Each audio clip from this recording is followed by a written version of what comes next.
Vamos, 3, 2, 1, está no ar. Olá, gente boa, sejam bem-vindos a mais um CLC, mais uma terça-feira. E olá, Rafael, como é que tu estás? Olá, Pedro, tudo bem? Tudo O último CLC foi um sucesso. É verdade. Aqui com o nosso ilustre amigo Sérgio Lima, que trouxe aqui uma nova visão. É uma visão mais atualizada daquilo que se passa no mundo da nutrição, nomeadamente em ingestão de hidratos de carbono, e as pessoas gostaram muito. Portanto, Foi muito bom. um grande abraço ao Sérgio, que foi aqui um excelente convidado. Ora bem, para o CLC de hoje, eu queria trazer aqui, para já o giveaway dos punhos Easy Grip já foram, passem no nosso Instagram e vejam lá quem foi o sorteado, se é que não foram vocês. E eu quero falar aqui sobre uma reportagem que houve no jornal O Expresso, de uma pessoa que nós conhecemos e que eu por acaso vou-lhe lançar o convite para estar aqui. E quero também falar sobre o VO2 máximo do Pogacar, por causa de uma notícia que saiu errada. Ok, entre outros temas que aí vão estar presentes. Portanto, sejam muito bem-vindos, vamos para mais um CLC.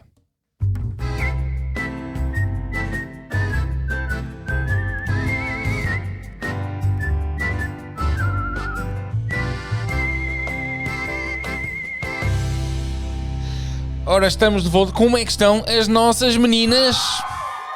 Olá. É verdade, tivemos um fim de semana muito positivo para o ciclismo. Tivemos a Figueira com uma brilhante corrida numa altura em que se calhar as pessoas também daquela região também precisavam, se calhar pode haver pessoas que não concordem nada com isto, mas se calhar numa altura em que as pessoas até precisavam de algo assim para se distraírem, digamos assim. Se é que posso dizer distraírem, não, porque acho que era distração, importante. Acho que era importante. Mas numa altura, e voltamos a enviar outra vez um grande abraço a todas as pessoas que ainda se estão a tentar recompor daquilo que foi, pronto, os estragos causados por este temporal. A Figueira, sem dúvida, que foi um sítio afetado e recebeu este fim de semana a Figueira Champions Classic e depois também a prova para os amadores. Olha, Figueira Champions Classic, que eu acho, não sei se é a tua opinião, que os portugueses tiveram muito bem em três frentes. Primeiro, o organizador, que proporcionar uma vez mais um grande espetáculo. Em segundo lugar, é a FAPEL, porque conseguiu meter o Pedro Pinto, se não estou em erro. Sim, ou seja, na fuga durante muito tempo. Esta prova, tanto esta prova como a Volta ao Algarve, acabam por ser provas importantes para as equipas portuguesas, porque esqueçam lá a Volta a Portugal, ok? A Volta a Portugal é o que é, a Volta a Portugal está morta e é o que é. E estas provas acabam por ser provas muito importantes para as equipas portuguesas, porque são onde elas conseguem estar taco a taco, digamos assim, com as equipas World Tour. São duas provas que estão estrategicamente muito bem colocadas no calendário. As equipas têm muito interesse em que os atletas venham cá correr e é muito importante. Por exemplo, estavas a falar da FAPEL, o Pedro Pinto, que foi o atleta que esteve em destaque acho que fez ali um papel incrível. Isto aos olhos de outras equipas é muito, muito importante o trabalho que ele fez e o trabalho que fizeram também outros atletas que estiveram envolvidos também na fuga, que durou muitos quilómetros. Depois já sabe que depois na discussão da corrida as equipas World Tour têm a manha, se é que se possa chamar manha, mas têm a estratégia, têm o trabalho de casa muito bem feito, coisa que as equipas portuguesas não têm, por terem um calendário muito curto. A competição cá em Portugal é muito fraca. Digo competição entre equipas. Mas deixa-me dizer uma coisa, a competição é fraca, mas o valor dos atletas não é fraco. E o Pedro Pinto mostrou-nos isso, com a FAPEL. Não é fraco. E eu não estou, atenção, que eu não estou a dizer de todo que os atletas são fracos. Estou a dizer é que a estrutura em si. Quando chega a estas corridas, onde tens, por exemplo, uma Emirates com um plantel cheio de atletas que comumente nós vemos nas grandes voltas a trabalhar para o Pogacar, por exemplo, que foi o caso, por exemplo, do McNulty, que ele, quando toma conta da corrida, pronto, já se sabe, isto não há grande hipótese, não vai ser uma FAPEL, não vai ser uma Nicolò que vai tocar em nada, porque entraram ao trabalho as equipas World Tour. E isto já se sabe que quando acontece, pronto, as equipas são estruturas completamente diferentes, habituadas a outro tipo de calendário, e as equipas portuguesas, pronto, é o que é. Ainda assim, os atletas têm todo o mérito e temos que dizer que o ciclismo tem evoluído num sentido, é assim, temos bons atletas a sair lá para fora, não é? Temos é possível Mas isso que estás a dizer vai no sentido contrário àquilo que nós vamos falar já de seguida. Isso eu acho que pega noutro ponto. Noutro ponto. A questão é que, pronto, falando tanto da Figueira como agora a volta ao Algarve que vai acontecer, são provas muito importantes para as equipas portuguesas. Para os atletas portugueses, digo para as equipas portuguesas se calhar não, mas para os atletas das equipas portuguesas, porque é aqui que eles conseguem mostrar um bocadinho mais do que aquilo que valem. Porque depois a volta a Portugal é o que é. Bom, eu acho que eu quando disse que os portugueses esperam bem em 3 frentes, eu referi-me à organização por nos proporcionar um espetáculo daqueles, ao Pedro Pinto por nos ter também proporcionado um espetáculo daqueles, ver um atleta português, ver uma equipa portuguesa ali a tentar fazer trabalho, porque lutou e acho que mesmo em termos de imagem para a FAPEL, tendo em conta a dimensão que tem agora uma Figueira Champions, como tem um Algarve, é orçamento, exatamente, é orçamento, X tempo na televisão para milhões, e eu acho que isso tem muito valor. Sim, porque depois muitas pessoas podem se questionar, como é que as equipas de ciclismo fazem dinheiro? É assim. É exatamente. Conseguir pôr um atleta na fuga neste nível. Exatamente assim. O nome é FAPEL, por exemplo. Não só o nome é FAPEL, como depois todos os outros patrocinadores que estão envolvidos. A Canyon, tudo. Neste caso da FAPEL. Obviamente estamos a falar no caso da FAPEL. Mas é tudo tempo de disposição. Estão a ter ali para... Eu não sei quanta audiência tem... Não, eu digo quanta audiência tem uma Figueira Champions Classic, mas é uma prova que é transmitida em toda a Eurosport e portanto é muita gente a ver uma corrida. É contabilizado no número de minutos que a camisola esteve ali, e estamos a falar uma fuga com 3 atletas, estava ali em pleno destaque, não é? O número de minutos que aparece na imagem, é por isso que servem também muitas das vezes as fugas, e por exemplo também trabalho como o nosso, da quantidade de vezes que nós dizemos é FAPEL aqui, porque não nos esqueçamos que FAPEL é uma empresa que vende produtos elétricos, não são produtos elétricos, como tomadas e por aí fora. E talvez, eu por acaso não sei, até pode ser aqui uma dúvida, que se alguém souber, mas é capaz de ser o patrocinador mais antigo do ciclismo. De peso, patrocinador de peso.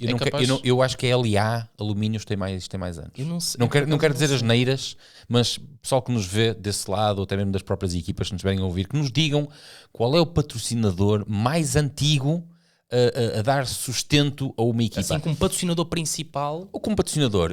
Francamente, eu posso estar a dizer asneiras.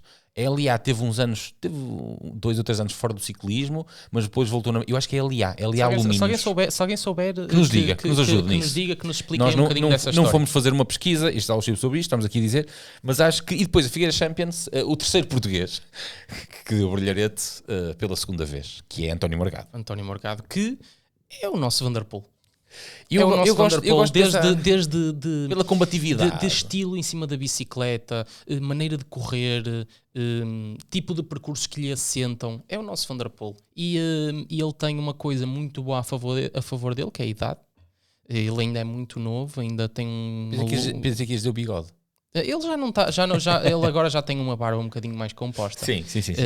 Mas ele ainda, e espero eu que ainda tenha uma longa carreira pela frente, seja numa estrutura como a Emirates, seja noutra equipa qualquer. Ele é um atleta que brilha na estrada e este fim de semana foi mais uma prova disso, uma corrida espetacular. Este ano que o vamos ver num contexto um bocadinho diferente, que vai ser então ao serviço do João no Giro de Itália, que eu não sei se é um terreno tão favorável para ele, porque tem muita montanha muito dura, e a ver vamos como é que ele se vai safar. Mas a verdade é que neste tipo de terrenos, mesmo nas clássicas agora da primavera que se estão a aproximar, ele é um atleta interessantíssimo, é um atleta que ganha o respeito no pelotão.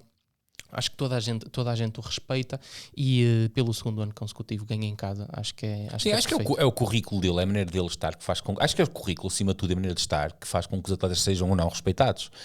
E o Morgado já mostrou que é um atleta de valor. Aliás, como qualquer português que esteja lá fora no World Tour.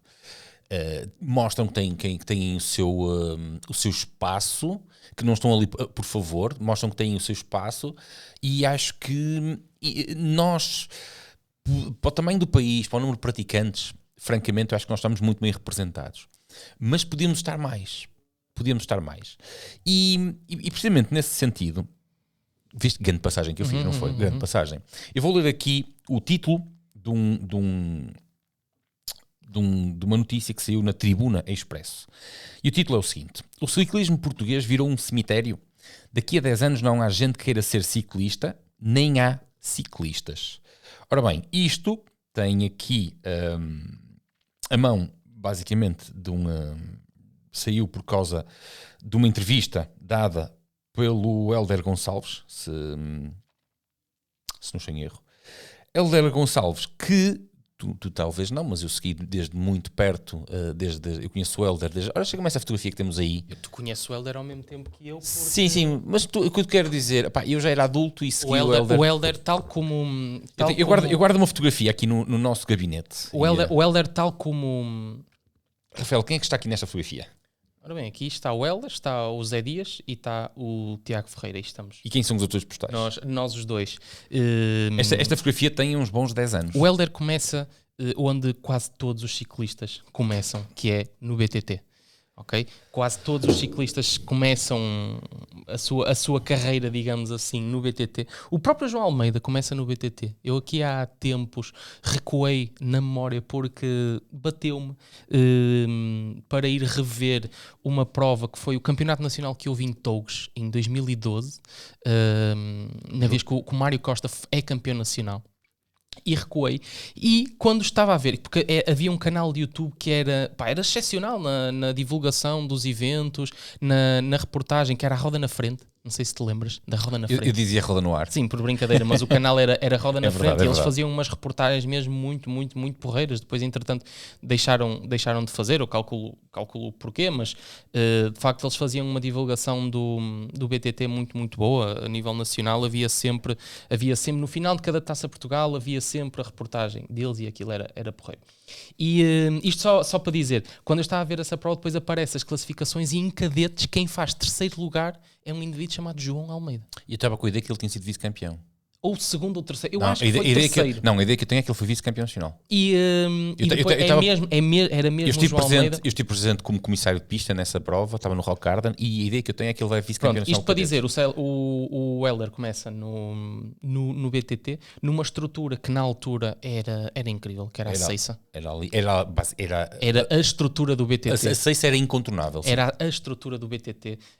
Da Seiça saíram diversos atletas que ainda hoje estão no ciclismo, e o Hélder andava comigo nessa altura no BTT. Deixa-me só ler aqui um bocadinho desta entrevista. Atenção, esta entrevista é baseada no comentário daqui de alguns atletas, como eu vou passar ali. Eu vou ler aqui um bocadinho.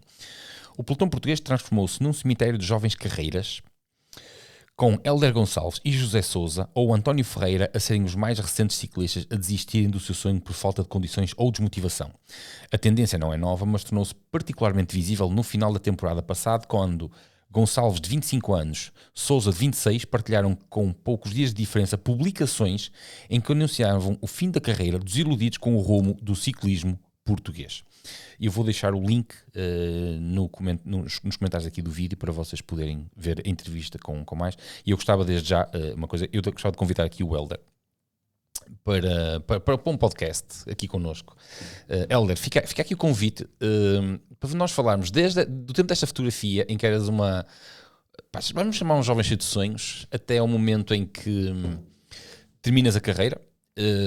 Que tiveste a oportunidade de ter uma carreira uma carreira bonita, acima de tudo, para falar aqui. E eu acho aqui importante, sobretudo houve uma mudança que se fez aqui, Rafael, e tu vais perceber o que é que eu vou dizer, porque isto fez parte do teu currículo académico no final da licenciatura. Licenciatura ou mestre? Licenciatura. Em que até agora nós tínhamos aqui, e estes quebram esta barreira, estes dois atletas pelo menos quebram esta tendência. O que é que acontecia? Os ciclistas estes jovens terminavam a carreira zangados com o ciclismo, mas talvez por um tempo também diferente, onde as redes sociais não eram assim tão proeminentes, ou então eu até acho que era por medo, ou por vergonha, não sei. Abandonavam o ciclismo calados, afastavam-se por completo, queimados do ciclismo, não queriam saber de bicicletas, não queriam saber de nada. E só ao fim de 5, 6 anos, 10 anos, é que tinham coragem de vir falar e tocar no assunto e contar como é que aquilo era. E porquê que abandonaram? Estes dois jovens tiveram coragem de terminar a carreira e desabafar. Tudo ali, sem medo, sem medo de represá-las, sem nada. E eu acho que, agora uma teoria minha, e já vamos buscar o porquê que isto está envolvido na tua carreira académica, a minha teoria é que as pessoas, os jovens terminavam a carreira e queriam se afastar, ou por medo de represálias, ou por vergonha do que tinham aceite para continuarem a ser ciclistas, ou por não querer prejudicar os colegas que ainda estavam a tentar lutar por aquilo, não é? O Rafael, para o trabalho de fim de licenciatura, encarregou-se de fazer um trabalho que era as razões que levam à desistência. À desistência dos jovens no ciclismo. Tu entrevistaste 30... Entrevistei muita gente que sobretudo abandonou o ciclismo aí em júnior, sub-23, tanto do BTT como na estrada.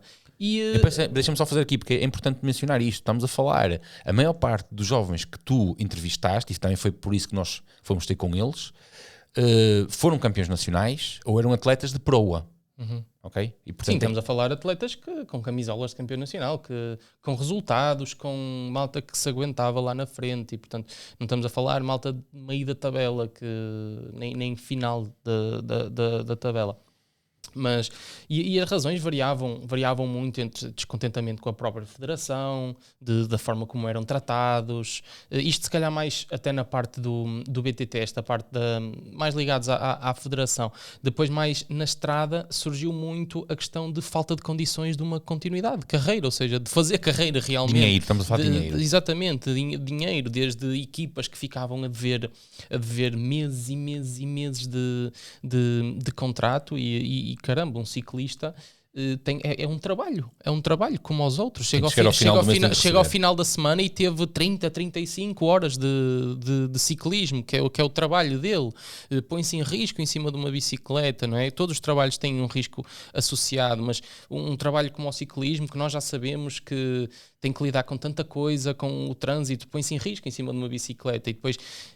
já há muitas equipas que recebem uma miséria, muitos atletas recebem uma miséria e depois ainda não receberem esse pouco, leva a que não exista de facto futuro para mais. E muitos destes atletas chegam aqui aos 22, 23, 24 anos, olham para trás e veem, ok, eu empatei a minha vida durante 5 anos, 6, 7 nisto, para agora chegar e não ter nada à minha volta, porque parei os estudos, porque nem dinheiro conseguia me alhar, porque o que recebia é muito pouco, e estive aqui, por amor à camisola, por amor ao ciclismo, sempre com o sonho, obviamente, de dar o salto, não é? Mas ficaram ali presos numa altura em que o ciclismo português era muito, muito, muito ingrato, talvez. Não é que agora seja melhor, mas Deixa-me só começar. No que diz respeito no que diz respeito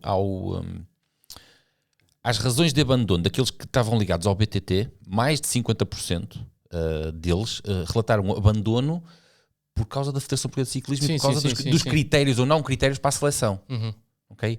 O pessoal da estrada estava mais relacionado com as condições que as equipas não ofereciam. Ou seja, aquilo que nós podemos chamar de... quando eu digo falta de condições... não vou dizer, não é miséria que eu quero dizer, mas... Não é miséria, mas por exemplo, eu posso dizer, eu tenho um amigo meu que ele cumpriu um tempo como ciclista profissional, com muitas Sub-23. Não, nem é esse. Como ciclista profissional, com muitas aspas mesmo. E na altura, numa conversa, ele mostrou-se muito descontente na equipa, na situação onde estava, e eu disse, olha, se não é inscrição, quanto é que tu recebes? E ele disse-me na altura, 350 euros, acho eu. E eu virei-me para ele e disse, tu nunca digas isso a ninguém. Tu não digas que és profissional. Eu tinha vergonha de dizer que era profissional. As pessoas que lutam atrás do sonho. Completamente.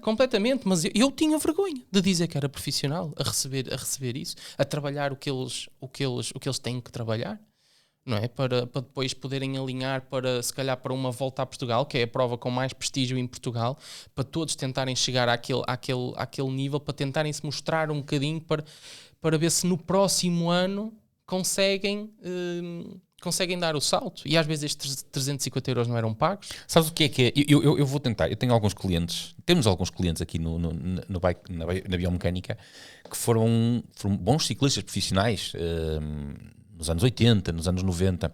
E a realidade que muitos deles me contam, por exemplo, é que nos anos 90 até ali, início dos anos 2000, por exemplo, eles ganhavam, isto relatado por eles, não é? Eles ganhavam 600, 800, 1000 contos por mês. Isto traduzido para agora, estamos a falar 4, 5 mil euros por mês. Há 30 anos atrás. Sim, depois houve sem dúvida alguma que passou-se aí alguma coisa pelo meio para cair aos trambolhões, para a situação que está hoje em dia, não é? Que ainda se vive hoje em dia, mas depois eu acho que neste momento existe uma luz ao fundo do túnel. Muito difícil de recuperar o que se passa cá dentro. Muito difícil. No entanto, eu acho que existe uma luz ao fundo do túnel. Qual é a luz? Que é o que se passa fora de Portugal. É a possibilidade do salto. Ou seja, tu hoje em dia, e isto há 4 anos atrás, o ciclismo de há 4 anos, ou há 5, já nem sei há quanto tempo é que foi a minha licenciatura, mas isto desde da altura em que eu fiz a minha licenciatura para agora, o ciclismo mudou muito. Mudou muito em termos de números. Mas lá fora, estamos a falar lá fora. Lá fora. Mas isso prende, porque até lá, tu não sabias, tu sabias que havia atletas que ganhavam de forma interessante, mas os neoprofissionais se calhar não era assim tão interessante. Agora não. Agora tu tens números a sério, tens salários a sério lá fora, tens coisas muito interessantes. E então isto pode ser muito bom. E tu começas a ver que isto, obviamente, que não é com todos. Por exemplo, o Eulálio, de certeza que martelou, até de facto conseguir sair. Mas tu já começas a olhar, caramba, é possível. Mas atenção, o Eulálio foi visto como uma exceção à regra, com a idade que ele tem. Não interessa, mas lá está. Mas é possível. Mas é possível. Olha, existe possibilidade, não é impossível. Tens agora, por exemplo, o Gonçalo Costa, que foi um miúdo também do BTT, que era um miúdo do Guilhabreu, cadete. Lembro perfeitamente que ele é de há pouco tempo, é um miúdo de há pouco tempo assim pequenininho, está na equipa de desenvolvimento da Decathlon. É possível as coisas acontecerem. A questão que nós queremos pôr aqui, que suscita esta entrevista, esta crónica da Tribuna Express, é porquê que o ciclismo português chega aqui? Porque as pessoas, a direção da Federação mudou há 1 ano e pouco. Okay? Acontece é que isto não é um problema desta direção. Eu também acho que esta direção tem 1 ano e pouco, na minha vista, na minha ótica, e atenção, eu sou como é que se chama? Eu sou não é comissário da Federação, eu sou delegado, eu sou um dos 72 delegados da Federação Portuguesa de Ciclismo. E também não é a direção que eu sonhava, não acho que as coisas estão aí. Mas também temos que ser justos, porque isto num ano e tal, eles estão a tentar remediar o que se passou há 12 anos seguidos. Era aí que eu queria chegar. Embora isto não esteja a ir naquela direção que eu acho que devia ir, ok? Efetivamente, eu que estou por dentro, digo, está a haver um esforço colossal. Está a haver um esforço muito grande desta direção. Agora, há um problema. Isto foi o problema de quem esteve aqui até então. Exatamente. Que deixou morrer o ciclismo. Mesmo agora existem muitas mãos a tentar que não mude. A tentar que as coisas não mudem, porque não convém que mudem. E portanto, ainda assim, a Federação tem feito um trabalho muito positivo. Deixa-me só ler aqui. Olha, lê aqui. No meio desta reportagem, aparece aqui no meio uma outra notícia que saiu. Lê aí essas letras gordas. Acusação de assédio laboral, decisões abruptas e ruptura com o passado. A conflituosa presidência de Cândido Barbosa na Federação de Ciclismo. Há muita gente que lê isto como negativo. Correto? Sim, por causa desses nomes. Por causa desses nomes. Mas agora reparem uma coisa. Acusações de assédio laboral. O que é que são estas acusações de assédio laboral? É preciso pôr fora da Federação as pessoas que permitiram que o ciclismo chegasse a este ponto. Exato. E este trabalho... Isto não é fácil, porque as pessoas não vão sair. Isto foi um destrabalho de 12 anos. Não, foi mais. Isto já vinha atrás. E muitos vícios que é muito difícil de mudar. Depois, em termos daquilo que se passa cá dentro, existem muitas coisas que têm que mudar. Nomeadamente, por exemplo, a Emirates tem a equipa principal, tem uma equipa de desenvolvimento. Sim. E agora tem uma equipa de júniores. Eu não quero chegar com isso. A Emirates já não está só a pensar... A Emirates está a pensar no hoje. No amanhã e no depois da manhã. Está a pensar no amanhã e está a pensar no daqui a uma semana. Ok, sim. Percebes? Sim, eles estão a colher e eles estão a fazer a própria fábrica. Sim, é preciso, é fundamental. Aqui em Portugal tu não tens isso. Como é que tu há de ter isso, Rafael? Vamos voltar aqui a uma discussão que às vezes não saímos da cepa torta. Tu achas que é trabalho... Deixa-me colocar. Tu achas que é trabalho da Federação assumir a formação disso tudo? Não é trabalho da Quando a federa- não quando é a federação, trabalho, não é repara, trabalho da formação. Quando a federação, isso é uma batalha que eu ainda tenho para travar. Tenho mais ou menos que estou a sair disso. Aliás, acho que já não tenho nada que...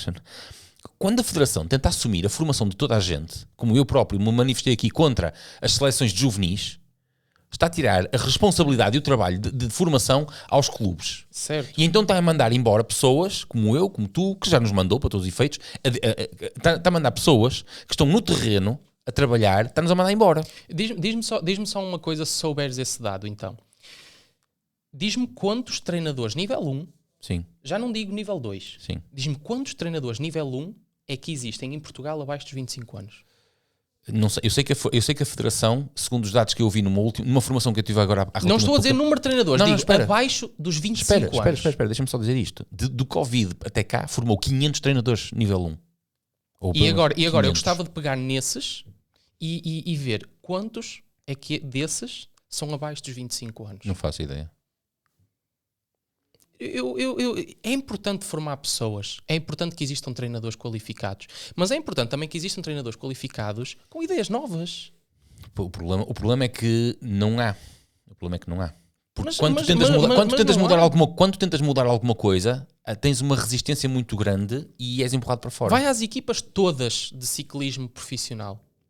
Diz-me quantos dirigentes, treinadores ou, de facto, ou diretores desportivos têm menos de 30 anos. Rafael, ainda há pouco tempo me disseram assim: em Melgaço, nos anos em que tu foste lá com a tua equipa, tu eras o único treinador com o dorsal team a treinar na pista E com eu os não estou a atletas. dizer, eu estou a pegar isto na idade, não estou a dizer que o serem novos vai trazer mais, vai trazer menos. Não, eu só estou a querer dizer que não existe sangue novo a circular.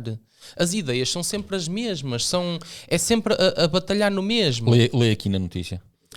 A aposta nos jovens é zero. Em declarações à agência Luz, o engenheiro de software considerou triste que corredores com muita qualidade e jovens que supostamente deveriam estar agora a atingir a maturidade máxima no desporto tenham decidido acabar a carreira. É exatamente isto. Mas isto não é só nos ciclistas, isto é em todos os campos. A aposta nos jovens é zero. Mas é zero. Sim, em todos os campos. Em Você todos estás os a dizer campos. em todos os campos, mesmo a nível de formação. É Não é? zero. Como é que tu vais ter atletas se não tens quem os forme? Exatamente, isso é aquilo que eu batalho. Não tens quem os forme. Se tu queres bons Muitas das alunos, vezes- tens de ter bons professores. muitas das vezes, quem é treinador recebe muitas vezes e-mails da federação a dizer a equipa X precisa de treinador. Mas é só para assinar, mais nada. O treinador não faz nada lá, não faz nada. E depois, mesmo que fizesse, e remuneração? Como é que o treinador é pago? Não é? Não é pago. Claro que depois pessoas com menos de 25 anos, pessoas que entrem na faculdade, não têm ambição de ser treinador de ciclismo. O que é isso? Ser treinador de ciclismo? Enquanto que tu tens amigos teus que querem ser treinadores de futebol porque há um futuro na carreira, ninguém quer. Eu quero ser treinador de ciclismo. És maluco? Enquanto treinador de futebol, eles sujeitam-se a treinar sub-9, sub-10, sub-11, tudo o que for preciso. Mas agora, treinador de ciclismo? Eu digo-te uma coisa, eu era algo que eu entrava, eu ia para uma equipa. Mas também não existem essas oportunidades. É tudo muito fechado, é ali uma máfia, é só para aqueles. É só para aquele círculozinho. E são sempre os mesmos. Vai ver, até é uma estatística interessante, ver quantas pessoas têm menos de 30 anos. Não há sangue novo a rolar. São sempre os mesmos. Olha a Federação de Ciclismo de Estrada. Não está melhor, nunca esteve melhor. Mas, Rafael, há uma confusão, por exemplo. Agora aquilo mudou ou vai mudar. Mas aquilo nunca esteve bem. Eles chafam-se. É porque, pronto, os atletas têm muita qualidade. Muito mérito próprio. Repara, é diferente no ciclismo de estrada. O ciclismo é diferente do futebol. Enquanto que no futebol o selecionador tem que fazer um trabalho tático, não é só juntar os melhores, é saber pô-los. Não é? No ciclismo, não. Eles já chegam. O selecionador só tem que apontar o dedo. E mesmo assim há muitas. Agora falando do BTT, há retaliações pessoais. O teu pai disse isto, então tu já não vais à seleção. Ponto. Ainda recentemente, a seleção de ciclocross, por exemplo, ao IPDJ foram pedidas 4 vagas para ir. Só foram 3. E isto que eu estou a dizer. Eu tenho documentos para provar isto. Que um dos campeões nacionais em título possivelmente não foi chamado, alegadamente não foi chamado, ok? Porque o pai levanta um processo. A questão do ciclismo de estrada processo justíssimo. E o ciclismo de estrada, a nível de federação, nunca deu a barraca que o BTT dá. Porque no ciclismo de estrada... Porque são tubarões grandes. A seleção já está definida logo à partida, não é? Porque logicamente, e isto é lógico, não é? Um João Almeida tem um lugar na seleção porque é o João Almeida. Um António Morgado tem um lugar na seleção porque é o António Morgado. Então a conta faz-se sozinha. Agora no BTT sempre foi aquela balbúrdia. Deixa-me discordar do que tu acabaste de dizer. Porque eu tenho boa memória. Lembras-te disto? Lembram-se quando o João Almeida fez sucesso no Giro? Eu lembro-me de uma... Eu já estou farto. Eu lembro do jornalista lhe ter perguntado porque é que não foi aos campeonatos do mundo. E ele dizer isso, gostava de perguntar à seleção. Ele só começa a ser... Foste buscar um dado que... Não, porque eu lembro, por isso é que eu guardo isto. Eu lembro-me, eu tenho boa memória. Só não consegui encontrar essa entrevista, porque eu acho que foi uma entrevista falada e isso é mais difícil de pesquisar. Mas isto só prova que não, as coisas não são assim. As coisas não são... O João só passa a fazer parte dos planos da seleção depois de ter feito isto no Giro. Mas repara, ele não nasce do nada, ele não faz isto do nada. E tu olhas, pronto, como pai, tu pensas, tens o teu filho, tem 15 anos... Está ali naquela fase onde... Porque o ciclismo implica muito. O ciclismo, tal como outro desporto de alta competição, se tu queres ser competitivo, tu tens que... Chegas ali a um ponto da tua vida que tens que fazer uma escolha. Não é? E tu começas... Tu como pai, que tens poder na decisão do teu filho, não é? Tu pensas, ora bem, ele vai aqui abdicar de 3, 4 anos de estudos de uma área qualquer para se dedicar à bicicleta, que não vai dar em nada, que tu vês logo que não vai dar em nada, porque tu olhas à tua volta, vês que ele não vai, a federação é ao calhas, é a ponta para o que tiver os olhos mais bonitos na altura e é o que for, ou então diz-lhe, olha, Jorginho, tu se calhar preocupavas-te mais é com esta área, com uma engenharia qualquer, ou uma área que o puto gosta, ou mas qualquer coisa assim. Esse discurso que tu tens, agora é a visão que tens atual da federação? Por exemplo, ciclismo feminino, a seleção feminina, eu acho que ganhou rumo, por exemplo. Eu tenho andado a seguir, acho que ganhou rumo. Mas o ciclismo feminino encaixa-se aqui noutro patamar. Porque o ciclismo feminino está a começar, é embrionário. Está num nível diferente. Então é muito embrionário, é uma fase muito, muito importante para lançarem as raparigas agora. Mas no ciclismo masculino não mudou muito. As coisas não estão iguais. Estão iguais do que estavam há 15 anos atrás, talvez. A diferença é que tu agora tens atletas que, por mérito próprio, têm muita qualidade. Sim, isto na estrada, o BTT está morto. O BTT está mais morto que nunca. Sim, é verdade isso não há. O BTT está mais morto. O último atleta que nós tivemos foi o Mário. E isto... Espera aí, tu disseste na estrada? Não, no BTT. Ok. No BTT. Sim. O último atleta que nós tivemos foi o Mário. Mas por exemplo, Ricardo Marinheiro ainda corre, Roberto Ferreira, Gonçalo Amado voltou lá. Mas o Ricardo, por exemplo, eu atribuo o Ricardo numa posição muito diferente, que é na formação. O Ricardo faz um trabalho excelente na formação e ainda corre, e ainda um nível competitivo. Ou seja, nós temos atletas a correr, mas aquele nível de profissionalismo, o último atleta que eu vi com um nível de profissionalismo assim... diferente foi o Mário. Tu achas ou seja, a falta de competitividade nacional, ou seja, quando a falta de competitividade começa a descer, o nível começa a baixar também. Claro. A falta de competitividade nacional prejudica os próprios atletas. Lógico. Claro que sim. Isso é mais que sabido, não é? Um atleta que não tem a concorrência não evolui. Os grandes só estão onde estão porque em algum momento da vida tiveram alguém que os levasse para o próximo nível. E porque há uma filtragem aí, quando tu competes com alguém que tem nível como tu e tu obriga a evoluir, também filtra os outros. Nós temos atletas em Portugal, temos atletas sim, mas o nível nunca esteve tão baixo. Eu diria que o nível nunca esteve tão baixo. Mas a nível da estrada não podemos falar da mesma coisa. Vamos falar da Figueira. Não, a nível da estrada não. São coisas diferentes. Eu estou a dizer na estrada o que safa é o mérito próprio que os atletas têm. E que trabalham, e que Portugal é uma nação muito respeitada na estrada porque os atletas têm muito mérito próprio. Mas a nível federativo não tem nada a ver, não entra aqui ao barulho. eu vou-te dar um palpite, que é uma coisa que eu tenho andado a ver, e eu acho que quando eu comecei no BTT há muitos anos atrás, tu não eras pensado nem nascido, o BTT essencialmente era lá embaixo em Lisboa. E depois, com o nascimento do Zé Dias, do nascimento para o BTT, do Zé Dias, o Mário Costa, o Ricardo Marinheiro, apesar do Ricardo Marinheiro ser de lá de baixo, atenção, não nos esqueçamos disso. Mas o BTT foi transferido cá para cima, para o norte. E aquilo que eu estou a ver neste momento, com aquilo que são os talentos, eu acho que o BTT vai ser transferido novamente lá para baixo. Por exemplo, eu tenho seguido muito uma equipa lá de baixo, que é os Águias de Alpiarça. Uma boa equipa de formação. Que tem, exatamente, e têm estado ali a dar cartas. Ninguém percebe que são os escalões mais novos. Eles conseguem ter muitos miúdos, há muita competição. Sabes qual é o problema? Sabes qual é o problema fulcral do BTT? Qual é? Que estraga tudo. É não existir. É que... Porque eu também vi, tu falaste disso e eu, por exemplo, falaste dessa equipa. E... que é uma grande equipa de formação. Mas depois chega outra equipa que diz, olha, damos-te um boné. E pronto. E a formação do puto, que foi toda feita numa equipa, a equipa ganha 0 porque o puto foi porque a outra equipa lhe ofereceu um boné. Mentalidades pequenas. O BTT é isto, é pequeno. É pequeno, é um desporto pequeno. Concordas então que o problema que nós chegamos no ciclismo de forma geral não foi só da federação, mas foi toda a comunidade que permitiu que isto chegasse a este ponto? Sim. Muitas mentalidades muito fechadas, muito pequenas, e pronto, é complicado. E pode ser que um dia nós... Porque aqui nós estamos a falar... Esta é a visão de se calhar duas pessoas, pelo menos a minha é de uma pessoa muito frustrada mesmo com o rumo que as coisas levaram, porque eu sou alguém que sou apaixonado pela competição.